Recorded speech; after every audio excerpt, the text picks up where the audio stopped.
911. Where's your emergency? This is Alex Murdaugh at 4147 Moselle Road. I need the police to answer immediately. My wife and child got badly.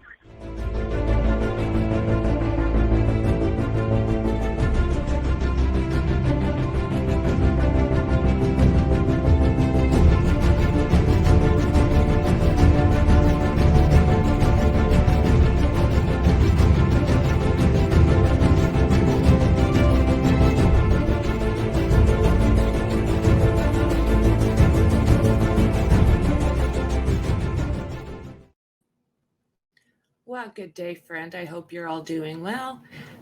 I'm Franky, and this is the Think Tank. So today, what I want to go over is actually one of the many cases of, that have basically come to light since the Murdaugh trials. There's the Housekeeper, which we're going to cover now, which is Gloria Satterfield, whose sons were sadly also ripped off by Alec Murdaugh in a very large way. There is the Mallory Beach case, and she was the young lady who died during that fateful trip with Paul Murdaugh.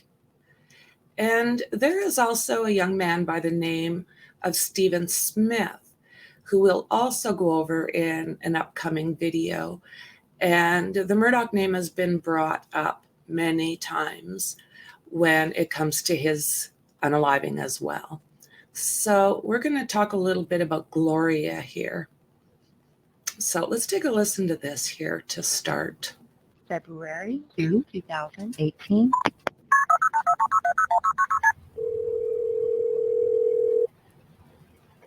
Come here.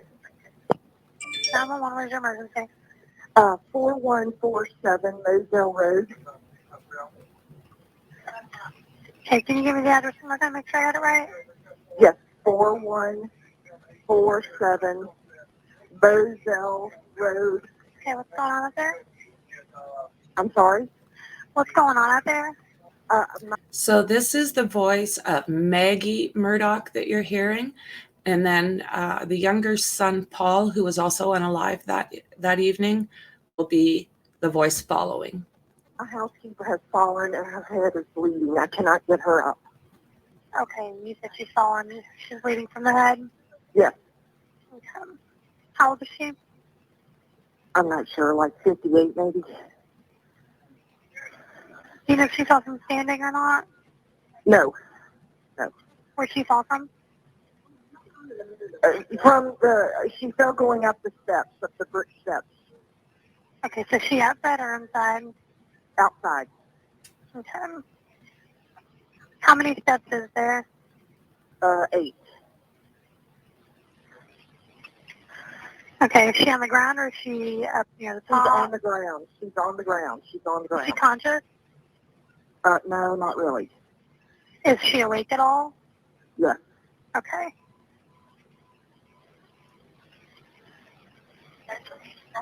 Is she just not like responding appropriately, but she is awake? Man, she's not responding. Okay. Oh. Praying, you asking questions does not slow them down, ma'am. One thing that really amazes me how is indignant all of these Murdaughs seem to behave. Knowing if she's conscious is one of the things that the medic needs to know if she's responding Not at really. all to you. No. Okay, so she's not responsive at all. Well, I mean, she's mumbling. Okay, so she is somewhat conscious. Is she breathing okay? Yes. Is she bleeding from anywhere? Yes, her head. Okay, are you guys able to control the bleeding? No. Can you I put haven't a even clean tried. rag or anything on it? Yeah, I got it. Okay, is she bleeding from like her face, the back of the head, I got her an neck? ambulance coming. Sir, my name what? Where exactly is she bleeding from on her head? I'm not sure. At the top of her head. Okay. They're calling for help, and yet they always sound so rude. Like, I don't know how many times it has to be explained to anyone in that family that there's really no need for higher than thou attitudes, especially when asking for help.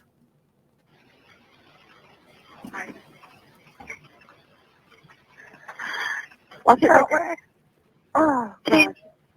What happened? She just fell back down. Can I get off this phone so I can go down there? Can I have your name and phone number? Or are you able to bring the phone down by her?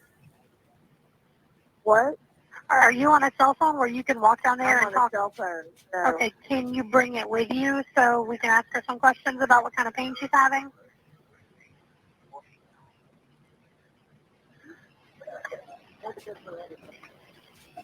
So now she's passing the phone to Paul, I do believe. Hello? Yeah, can you ask the patient what kind of pain she's having? Ma'am, she can't talk. Okay, do you know, She's cracked her head and there's blood on the concrete and she's bleeding out of her left ear. okay, she's bleeding out of her ear? And out of her head. So do you see how different the description of these injuries are from one person to another? She's cracked her skull. Okay. All right, the other lady said that she had tried to stand up and fell down again? No, I was holding her up. And Okay. she told me to turn her loose and she was trying to use her arm, but then she fell back over. Okay, do you guys know who she is? Yes, she works for her. Okay, do you know if she's ever had a stroke or anything before? Ma'am, can you stop asking her these I questions? already have them on the way. I already have them on the way. Me asking questions does not slow them down in any way. These are relevant questions that I have to ask for the ambulance. One of my questions is, has she ever had a stroke? I don't believe she's ever had a stroke now that I know that. Okay. Okay, is she able to talk to you guys at all, or is she unconscious now? She's not unconscious, she's just mumbling. Okay. I believe she's maybe hit her head and maybe has a concussion or something. Okay. Maybe. Do you know what her name is? Gloria Satterfield. You said Sanderfield? Ma'am? You said Sanderfield? Satterfield. Satterfield. Okay, what's the house look like out there? It's offset off the road. Okay. It's a big house, got a wide driveway. With a long driveway? Yeah, Is there a gate or anything down there that they're going to need to come through? There's two big brick columns that have to come through. Okay, but there's no, like, gate code or anything that they need? No, ma'am. And tell them that they can look for a fellow on a 6x6 Ranger. Okay. Waiting on them in the road is green. You know what they probably know what the Ranger looks like. Yeah. You said, like, Fella's green. got on a black sweater, a Okay. hat, and pants. Okay. Okay, so basically it is going to be them pulling up that comes on next. So it is saying convicted double aliver Alex Murdaugh admitted during his sentencing Friday that he was haunted day and night by his unalived wife and son, and as he should. South Carolina law enforcement, that we know goes by SLED, are still looking into the mysterious 2018 slip and fall of the Murdaugh's family housekeeper, Gloria Satterfield, back in 2018. They have said that she had tripped over the family's dogs and went down the hill. So we know that it was Paul, 22 at the time, and his mother, Maggie, 52, that were the ones making these calls. So she did end up passing away not long after, at the age of 57. She had worked for the Murdaughs around 20 years, and they say she was considered like one of the family. So this is Gloria and one of her sons there. So during her funeral, Alex Murdaugh allegedly said to Gloria's two sons that the alleged accident was his fault and that they too should sue him through attorney Corey Fleming for an insurance payout. But The two later said years and years went by without them hearing anything about the money. So they do have a lawyer, Eric Bland, and they say that Brian, or Little B, Harriet, and Michael Anthony, Tony Satterfield, as well as other Murdaugh financial victims, has recovered in an excess of $7.5 million for the Satterfield family from various banks and law firms involved in Alex Murdaugh's insurance scams. It is amazing. Look at 20 years she spent with that family, and they knew that her sons could obviously use anything that could help them. They both had or do have different challenges with life, and a step up could have definitely helped them. But it is sounding like they are maybe getting a form of justice for Gloria at this point. So what it says here is Gloria died for a purpose. She was the first, and it really brought out all the victims together in a sense.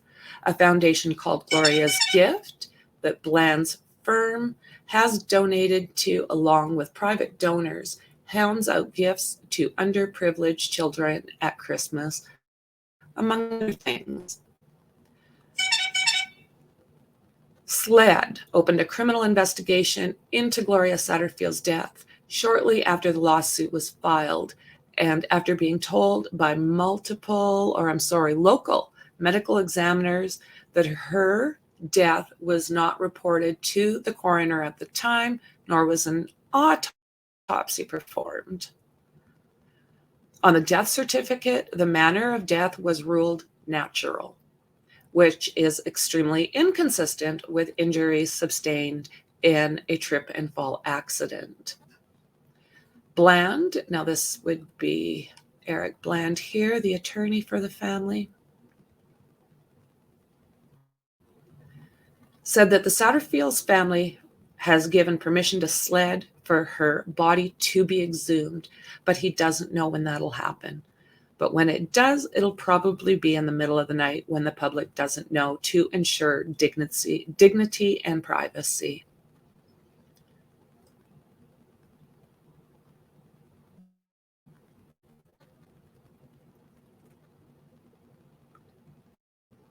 Paul, the love and acceptance came from Miss Gloria, said Paul's former girlfriend, Morgan Doherty.